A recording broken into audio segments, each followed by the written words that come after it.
যদি মুসলিম হও ভিডিওটি শেষ পর্যন্ত দেখবে, আর যদি কাফের হও তাহলে ভিডিওটি দেখার দরকার নেই। চলো নবীজির গল্প শোনা যাক। হুজুর, আমার চকচকে মনটা ভেঙে গেছে, আমাকে একটা নবীজির কাহিনী শোনান না। শোনো তবে বাবা। মদিনার মসজিদে একটা শুকনো খুরমা গাছের খুঁটি ছিল। নবীজি খুতবা দেওয়ার সময় ওটায় ভোট দিতেন। যখন তার জন্য নতুন মিম্বর বানানো হলো, তখন তিনি সেই পুরনো খুঁটিটা ছেড়ে নতুন মিম্বরে গিয়ে দাঁড়ালেন। আকাশের সূর্য সাক্ষী ছিল। সেই শুকনো কাঠ নবীজির বিরহ সইতে পারছিল না, সে তার পরশ পেতে চাইছিল।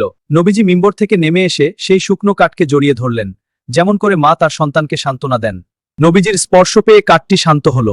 একটা মৃত কাঠ যদি নবীজিকে এত ভালোবাসে, আমরা কেন পারলাম না? হায় আফসোস, আমাদের হৃদয় আজ পাথরের চেয়েও শক্ত হয়ে গেছে। আমরা নবীজির সেই ভালোবাসা আজ ভুলে গেছি। ফিরে আসুন বাবা, নবীজির সুন্নাহকে আঁকড়ে ধরুন।